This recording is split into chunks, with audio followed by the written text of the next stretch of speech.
Ranjit. Uh, Ginny and I recently, as I'm sure many of you read in the Guardian a couple of weeks ago, recently watched this documentary on Netflix that was called The Staircase, and it's a 13-part series based on a murder that occurred in Durham, North Carolina in 2001. It was actually fascinating. The suspect was Michael Peterson, an accomplished writer who said his wife had fallen down the stairs.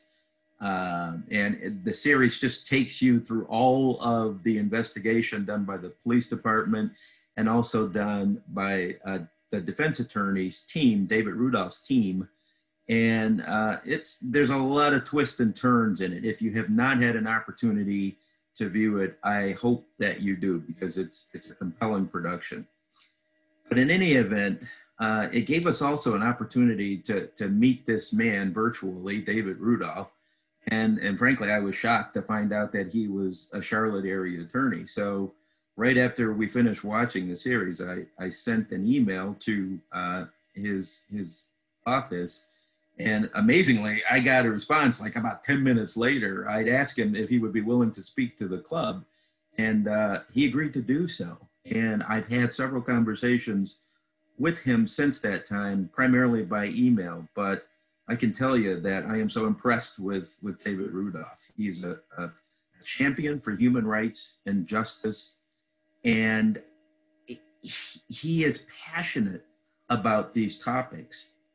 I will share with you that when I began my career in law enforcement, I was convinced that all officers and law enforcement personnel were always right. Defense attorneys were always the bad guys. They were always someone that you couldn't trust or couldn't believe.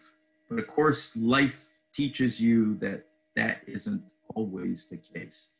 And in fact, many times that just is not the case at all. There's much gray in this world. We like to color things in black and white, but there's a whole lot of gray. And we need people like Mr. Rudolph to keep us accountable to the people we serve, the communities we serve, and most importantly, to the Constitution we all live under.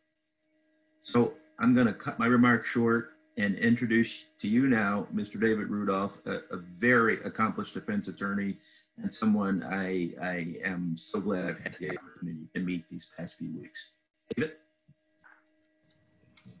Kevin, thank you so much. You know, it's really terrific for me to hear a former FBI agent, the head of the FBI office in this entire state, speak nicely, not just about me, but about defense lawyers in general. One of the reasons I agreed to the filming in The Staircase was because I wanted folks to understand what defense lawyers actually do, as opposed to how we're portrayed on shows like Law and Order, where we're always the bad guy.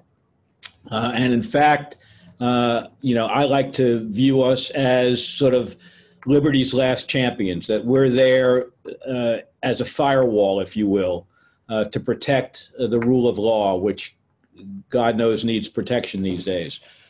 So thank you, Kevin. And I also have to say that John's prayer was just incredible to me. You know, I've heard a lot of those sorts of things over the years, and I've got to say that was just incredibly moving, and I really appreciated everything you said. So I just wanted you to know that. What I thought might be useful, and you know, the reason I agreed immediately to talk is because I've sort of viewed it as my personal mission over the last few years to try to spread the word about the criminal justice system and how it works and how it doesn't work sometimes, and what the problems are, so that everybody, when they're talking about these sorts of issues, can be somewhat more informed than perhaps they were before they heard me talk. And so I've literally gone around the world over the last couple of years, ever since that Netflix series hit. I've been invited to England and Scandinavia and Ireland and Scotland and Australia and just all over, and talk with literally thousands of people, and all over the United States as well. And the message I'm trying to share is that there are some fundamental problems in our criminal justice system. That's not to say it's not probably the best system in the world, because I think it probably is. It's to say that it is run by human beings who are fallible and who have human weaknesses. And those weaknesses we all share. It's just that when it comes to the criminal justice system, the results can be really tragic. And so let me share with you sort of my perception about that. And then I'm not going to take all your time, but I want to leave enough time for you all to ask me questions, because I want to be able to shed light on things that you care about. From my perspective, it all starts with what we can call cognitive biases. We all have cognitive biases. And whether Mike Pence or Donald Trump or Joe Biden or Kamala Harris wants to admit it, everyone has biases. They're cognitive biases. And among the cognitive biases that we have, one of them is implicit bias. We all have implicit biases of various sort. And our biases are shaped by our life experiences. You know, we're not born with implicit bias. We come by them. We come by them honestly, in a sense. Some of them come from our parents or our teachers. Some of them come from our friends or acquaintances or coworkers. Some of them come from our life experiences. But I have them, and I tell jurors, you know, when I'm in court, that I recognize that I have some biases, you know, and I can tell you that when I was living in New York City in the 70s, and I would be on a train late at night, a subway, you know, if three, you know, white youths, teenagers got on the train together, I really wouldn't think twice about it. I wouldn't even notice it really. But if it was three Black or Latino teenagers who got on that same subway, I would be a little bit on guard. You know, I'd be a little bit more conscious of it. And it's not because I am prejudiced against people of color, I don't think, although probably there is some of that. It's because I have this implicit bias. You know, back day, you know, all we would read about were these gangs and youths who committed these crimes, and they were always either Black or Latino or Puerto Rican or whatever. And so I had that implicit bias, and I recognize it. I don't know that I recognized it at the time, but I recognize it now. And I think many of us have that same sort of implicit bias. Indeed, there's a judge here in Charlotte who teaches a course for law enforcement and other judges on recognizing your implicit biases, because until you recognize them, there really isn't much you can do about them. Another bias that we all have is what's called confirmation bias. And confirmation bias it affects all of us. It affects me. It affects everybody who's listening to this. And it's the bias that we have to confirm our own beliefs. You know, when we come to believe something, we tend to focus on the evidence, the facts that support our belief, our theory, and we tend to ignore or discount the facts or the information that's inconsistent with our theory. And we all do that every day. It's human nature. The problem is when that affects law enforcement.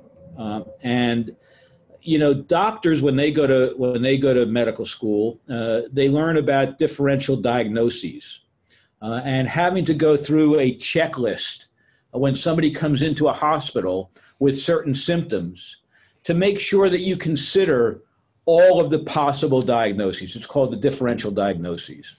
And doctors are trained to do that. And part of the reason for that is to avoid confirmation bias, to avoid somebody comes in, you know, complaining of stomach pain, and you immediately think it's digestion instead of heart. So that's the whole purpose of those sorts of differential diagnoses. law enforcement, unfortunately, is not trained the same way.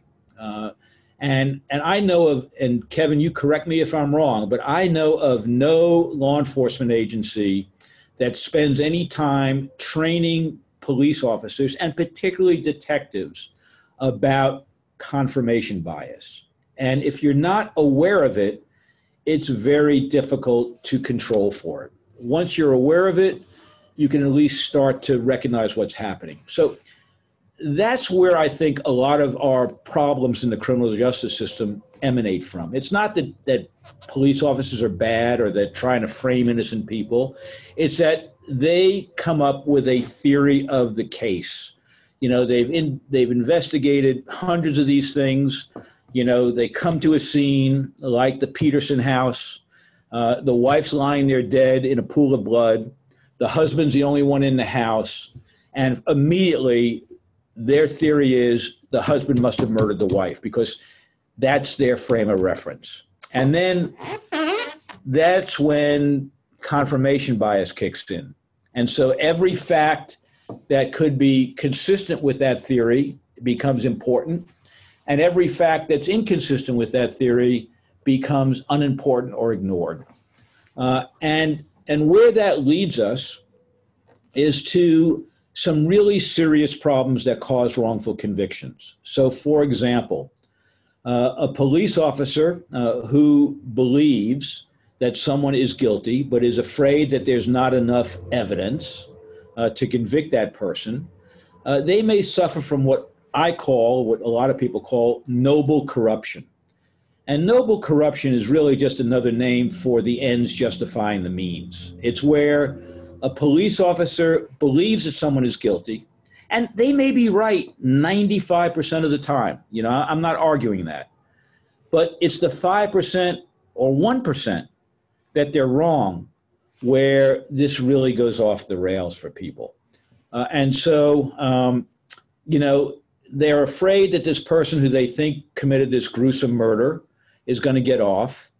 And so they engage in an interrogation that is designed to elicit a confession. And they use something that's called the Reed technique. I won't get into the details of it. I'm sure Kevin is familiar with what it is. But it's a very effective technique to get guilty people to confess. The problem is it's also a very effective technique to get innocent people to confess. And we know that happens because there have been hundreds of exonerations, DNA exonerations, where DNA proves that the person didn't commit the crime, yet they confess to it. And people have a really hard time wrapping their minds around that. But, you know, if you've watched Making a Murderer, which is another great documentary, and you watch the interrogation of this 16-year-old Brendan Dassey, who is mentally challenged, 16, you know, kept by himself, you can see how police can sometimes elicit admissions from people that are simply not true. In that case, admissions that were totally inconsistent with the facts, the physical facts in the case. So that's one problem that tunnel vision causes. What are the other problems? You get things like junk science, because forensic people who work for the police come in and they want to help their cohort, their colleagues, solve the case. And so, for example, I represent a young man named Tim Bridges here in Charlotte, who spent 25 years in prison for a rape he didn't commit. And the conviction was essentially based on hair comparison. And Kevin will be very familiar with the fact that the FBI itself has now agreed that hair comparison is pretty much junk science. You know, they did a study and like 90 some odd % of the comparisons they did were just wrong. You just can't match something. You can say that something is consistent with somebody's hair, but even that is really somewhat of a stretch because there's lots of people who could be consistent with that hair. So, Tim was convicted based on hair analysis, which turned out to be bogus. What else? If you watched The Staircase, you saw a man named Dwayne Deaver come in and testify about bloodstain evidence. Just made things up, made them up, because he was convinced that Peterson did the crime. He wasn't trying to frame an innocent person. He was convinced that Peterson did the crime, and therefore he was going to do what he needed to do to get the conviction. So confirmation bias, I think, is at the root of many of the injustices in the criminal justice system. And I think implicit bias is at the root of many of the problems we see that have been brought to light recently through, phone cameras. I've been doing this for 45 years, and I knew a long time ago that sometimes police officers actually abused people of color. I heard it from my clients back in the 70s. Somebody would be coming in and they'd be charged with resisting arrest. And they would be, if they resisted arrest, they certainly got the worst of it because they would come in bloody and bruised. And they would tell me, the cops were questioning me and they started beating me and I wouldn't say what they wanted me to say. And then they charged me with resisting arrest. And the police would come in and testify to that. And I knew it was not true. I knew what was going on. I heard it. I saw it. In the 1970s, when I was working in New York, the Supreme Court came out with a decision that said you didn't need a warrant to search if you actually saw evidence in plain view. All of a sudden, right after that decision, we had what we referred to in the Legal Aid Society, in the Public Defender's Office, as the dropsies. All of a sudden, everybody who was approached by police were dropping their drugs right next to them, which then allowed the police to seize those drugs and search the people. Amazingly, it completely coincided with this Supreme Court decision. So, I've seen this stuff for years and years. You all are just now getting to see what life is like for people of color on the street. I raised 3 boys. They're all in their 30s and 40s now. I never once had to say anything to them about how they should act if they were stopped by the police for a traffic violation. It never crossed my mind that I had to tell them anything about that. But if you're a black parent in America in 2020, and you have a son, or even a daughter for that matter, you have a son who's, just starting to drive, you better have that conversation with that kid, because you all see what happens on the street every day, and you now know it because you have the videos, and the videos don't lie.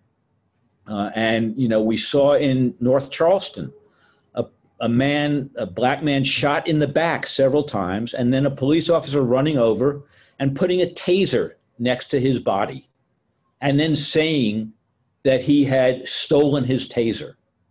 Well, thankfully, there was a video of that, and the video actually captured the police officer going and planting the taser on this black individual who is now dead.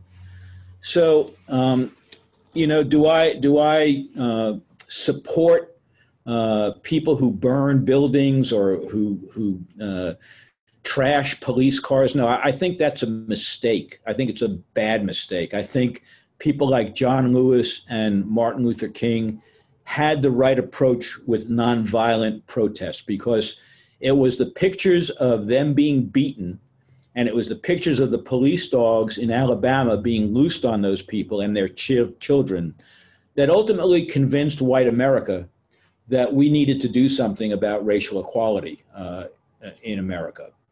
And it's these videos that people are seeing. It's the George Floyd video, which is just chilling in the fact that it's slow motion. You know, it's not a sudden, quick decision by the part of the police.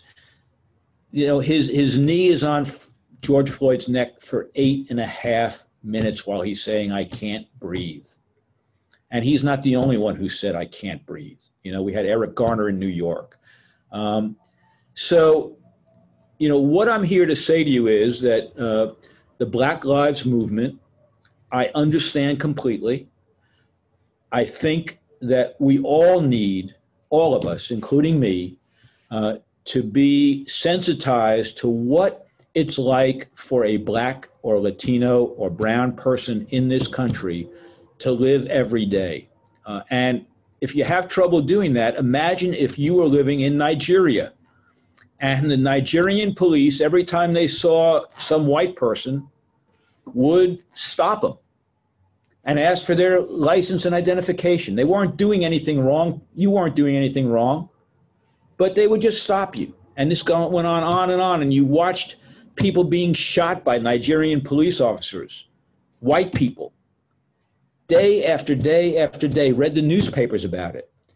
And you had a white son who was living with you in Nigeria. Imagine the fear you would have if you were going to let your son go out and drive or just walk the street. Imagine the fear. So we need to do a better job of putting ourselves in other people's shoes, of being empathetic. And there's certainly, I'm not going to get political here, although you can probably tell where my politics are, but we need empathy. You know, we don't need derision. We need people reaching out, not dividing. And if we don't do that, our democracy, I think, is seriously at jeopardy in 20 days, 19 days now. You know, I was around when Richard Nixon was president, and when the Saturday Night Massacre happened, I was in law school. And I fully expect to wake up the next morning and see tanks in the street. It didn't happen because there were politicians back then, Republicans and Democrats, who wouldn't let that happen. I'm not sure we have that now. And I honestly and legitimately fear for our country and our democracy if things continue to go the way they're going. Because the parallels between, and I know this is going to sound overblown to some of you, but read your history. The parallels to what's going on in our country right now to what went on in Germany in the early 1930s are absolutely eerie. And so what I'm going to say to you, all of you is, whatever your political persuasion is, whatever you think about our country. I think our country is, and our democracy really is at stake. I don't think it's a question of the Democrats or Republicans or Biden or Trump. I think it's a question of what kind of world do we want to live in? What kind of country do we want to live in? What kind of country do we want to leave to our kids and our grandchildren? You know, because for most of us, it won't matter 30 years from now what it looks like, but it's going to matter to them. And so that's my plea. Go vote. It makes a difference. You know, be concerned about where we're headed, because I think there's some real danger ahead. I'm happy to answer questions. I hope I haven't talked too long. And that's what I have to say. Thank you, Kevin, for inviting me. Excellent. Great. Thank you, David. That was an excellent talk. If you would like to raise your hand and I'll recognize you. Oh, Kevin. Okay, go ahead, Kevin. Ask your question. Oh, Ranjit, there's if you wanted to, I'm happy to wait. There's a couple of questions in chat. If you wanted to do those first. Sure. Let me look at what's in the chat. Okay. Here we go. Question from Quanta. How can we develop empathy and eradicate racism mentality at individual levels, assisted by institutions to change societal levels? Individual, society, institutional. David, go ahead. That is, you know, that's a, I'm not sure I'm qualified to answer that question. What I can say is I think it starts within us. we have to examine ourselves and think about, as honestly as we can, what are our own biases and prejudices? What experiences have we had in our life that have caused us to have certain stereotypes, if you will, images? And then we just need to do a better job of putting ourselves in other people's places. When I was a public defender, one of the things I said to myself early on was that I was going to treat every person I met, and they were all indigent. I was going to treat every person I met just like they were a bank president.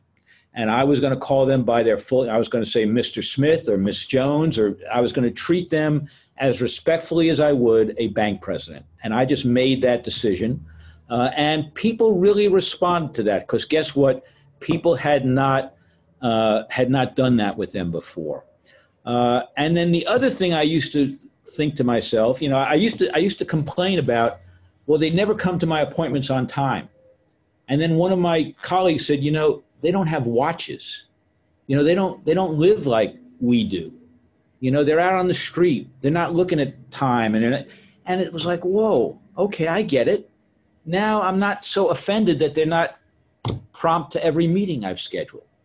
Or I would say to myself, if I had grown up in that neighborhood with those influences and I wasn't as articulate as I was fortunate enough to be, and somebody insulted me, would I just respond verbally or would I respond physically? And I would think to myself, I'd probably respond physically if that had been where I was. So it's really a question of putting yourself in other people's shoes and trying to understand where they're coming from. I think that's the best advice I can give you. Excellent. Kevin, would you go ahead and ask your question? Please. Thank you. David, thank you so much for your comments. Particularly meaningful for me, and I'm very grateful. I do want to ask you, it's interesting, and I'm not trying to get into any family secrets or anything, but we as a society are having a lot of hard conversations today. And I'm just curious as to whether or not you have had the opportunity to have any discussions with your three sons about bias in general. And if you have, what have you shared with them? I'm embarrassed to say I have not had that explicit conversation with them, except to this extent. Now, first of all, my two older boys are what I would call ultra liberal, and so they support Black Lives Matter movement, they support gay rights, they support LGBTQ rights, they support gay marriage, everything that if you go down the liberal list of principles, they support that. And indeed, both of them have very good friends and have for years who are Black or brown. So I haven't had that conversation with them. Now, my youngest son is a Republican, and he voted for Trump based on his business concerns. I have had some discussions with him about where our country is and what the problems are, and sort of said to him what I've said here today in various ways. Now, whether that's sunk in or not, I don't know. It's hard to tell whether your kids are really listening to you or they're just humoring you. But I've had that discussion with him. Thank you. David, we have a question on the chat. Is Black Lives Matter having any success in getting city officials to sit down and discuss CMPD procedures? I'm not sure. If you listen to the podcast, we actually interviewed Gary McFadden, who's the sheriff here in Mecklenburg County. And Gary is very progressive. And I've known Gary for years and years. I met Gary when he was the homicide detective on a case that I was representing the defendant on, and we just got along. He's a straight shooter. So I talked with Gary before he ran. I've spoken to him since, and I think he's a black male, and he certainly gets it. He's made some real efforts to try to institute changes. I'm not sure about CMPD. They just had a change in leadership. I'm not sure about the city council. They certainly are more progressive than many city councils are right now. And I think they have now, at least this was my impression, they have now disavowed the use of tear gas at demonstrations. If that's true, then there has been some progress made. But I think, this is an incremental process. Things aren't going to change today or next week or next month or even in the next year. This is a long-term process. And, my view is, my wife's grandfather was a police officer in South Boston in the 60s and 70s. He walked the beat. He knew everybody in the neighborhood. Everybody in the neighborhood knew him. And there wasn't any of this violence. And I mean, he was the local cop. And, if somebody got drunk on the street, he took them home to his parents. He didn't arrest them. If somebody got into a fight at a school, he broke it up and went and talked to their parents. He didn't arrest them for assault, because that's what, kids do that stuff. So I think we need really to get back to that sort of community policing, at least in theory. And I think, you hear a lot about defund the police. I don't think that's really what they mean. At least I hope it's not. I think what they really mean is put some of those resources that are not going to buy, weapons of war to patrol a street, tanks and all that stuff, helicopters. Let's put that into policing in a more community sensitive way. Let's put it into having social workers, so that if somebody calls the police because their kid is having an episode, a psychotic episode, the police don't put a hood on him because he's spitting and end up suffocating him, like what happened to Jacob Blake. So that's what I think really needs to happen. All right. Thank you. Jim, thank you. Jim Stump had a question. Jim, would you unmute yourself, please?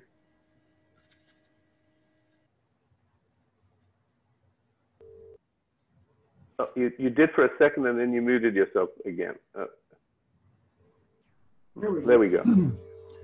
David, we're delighted to have you with us today. And what do you see as maybe incrementally the next step toward getting some of these issues resolved? What I see as the next step is having people talk to each other civilly, and across aisles, not talk about blue states and red states and Democratic mayors and Republican mayors and all that stuff. I think we all need to start talking to each other, even when we disagree, civilly and in ways that you can actually communicate. And we need to start listening. I get why some people were fed up in 2016 and just wanted a change. I completely get that. And we need to understand their frustrations. And we need to listen to them, and we need to make changes based on what they're feeling. So, for me, it's all about communication and listening and being respectful. And I think that's really what we need here. I had a quick question, David. What is the balance? China, you can't commit a crime and you can't be a criminal in China because they've got a camera about every 10 feet. So, they arrest people who are 6 states away as soon as they get off a train. What is the balance between civil liberty and information, because you'd like to put the people in jail, you'd like to have information, but at the same time, we don't want to live in a society with Big Brother watching all the time. What is your view on the balance there? You know, I think that's maybe the most fundamental question we're going to face going forward is, you know, how do we balance those two things? And I think it was Ben Franklin who said, if you want to have security more than liberty, you end up with neither. Or words to that effect. He was much more eloquent than I just was. But, you know, there is a fine line there. And none of us want to have cameras in our house, you know. And then where do you draw the line once you're out in public? And, you know, it's not just China. I mean, you know, if you go to England and you're in London, there are cameras everywhere. It's called CCTV, closed circuit TV, and it's everywhere. Now, if you're out in public, you know, I think, and it's just a camera and it's not recording you and it's not identifying you facially as they do in China and keeping track of all your movements for the sake of keeping track of your movements or figuring out where you're going. If it's just making sure that if something happens, the police can know about it and can arrest the right person, I don't really have a problem with that. It's when it gets more intrusive, when you get into facial recognition and databases and keeping track of who people are associating with. That's where, for me, I start getting really, really uncomfortable, because then we're really into Big Brother. Sure. Thank you. Any other questions? All right. Well, thank you, David. I know you're incredibly busy, and this was a great that we were able to work this out, and the time worked out. We were a little bit worried with your 11:30 hearing today, but thank you so much. We are going to be making a donation in your name. Oh, well, thank you. In honor of Ron Guthrie and the National Defender Investigation Association Memorial Fund. Oh, that's really nice. Thank you very much. That's really nice. Not at all. Not at all. And again, thank you and congratulations. That was an excellent talk, really illuminating.